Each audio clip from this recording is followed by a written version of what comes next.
Assalamualaikum warahmatullahi wabarakatuh. Halo sahabat Poltekkes, perkenalkan saya Nur Halija dari kelas A D3 Teknologi Laboratorium Medis dengan NIM PO 713251028. Jadi bahasa Indonesia mengalami 3 fase perkembangan utama, yaitu sebagai bahasa pemersatu, bahasa resmi negara, dan bahasa internasional. Awalnya bahasa Indonesia berasal dari bahasa Melayu Riau yang telah digunakan sebagai bahasa perhubungan di Nusantara dan Asia Tenggara sejak lama. Jadi yang pertama adalah bahasa pemersatu, biasa disebut dengan fase awal, yaitu pada tahun 1928 sampai 1945.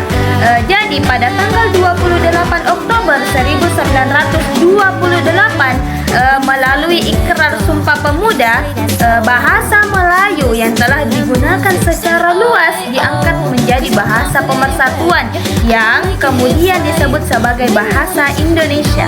Selanjutnya, tanda kebangkitan nasional. Penggunaan bahasa Indonesia pada momen Sumpah Pemuda menjadi simbol persatuan dan identitas nasional bangsa Indonesia. Yang kedua adalah bahasa resmi negara atau biasa disebut dengan fase kedua pada tahun 1945 sampai 2009. Jadi pada penerapan dalam Undang-Undang 1945, yaitu tepatnya pada tanggal 8 Agustus 1945, setelah proklamasi kemerdekaan, bangsa Indonesia secara resmi ditetapkan sebagai bahasa negara dalam pasal 36 Undang-Undang Dasar 1945.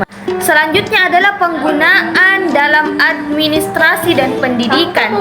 Bahasa Indonesia kemudian digunakan dalam berbagai urusan pemerintahan, pendidikan, dan kegiatan resmi lainnya.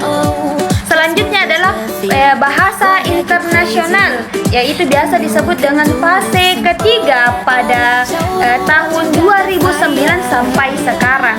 Jadi pada saat itu dukungan Undang-Undang Nomor 24 Tahun 2009 tentang bendera, bahasa, dan lambang negara serta lagu kebangsaan memberikan dukungan lebih lanjut terhadap perkembangan bahasa Indonesia sebagai bahasa internasional.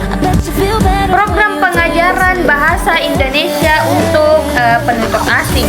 Jadi adanya program pengajar bahasa Indonesia bagi penutur asing serta penyusun buku-buku ajar menjadi bukti nyata bahwa upaya menjadikan bahasa Indonesia sebagai bahasa internasional. Adapun di sini faktor-faktor yang mempengaruhi perkembangan sejarah bahasa Indonesia, yaitu yang pertama itu perkembangan sejarah.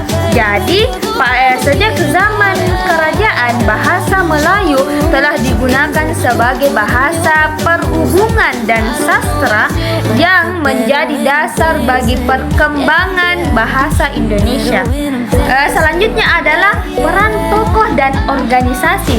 Jadi peran serta tokoh-tokoh pergerakan nasional dan organisasi seperti Jong Sumatera dan Budi Utomo dalam memperjuangkan bahasa Melayu sebagai bahasa persatuan sangatlah penting. Selanjutnya adalah perkembangan ejaan. Jadi ejaan bahasa Indonesia telah mengalami beberapa kali perubahan, mulai dari ejaan Pan-Opijisen, ejaan Sewandi, hingga ejaan yang disempurnakan atau biasa disebut dengan EYD.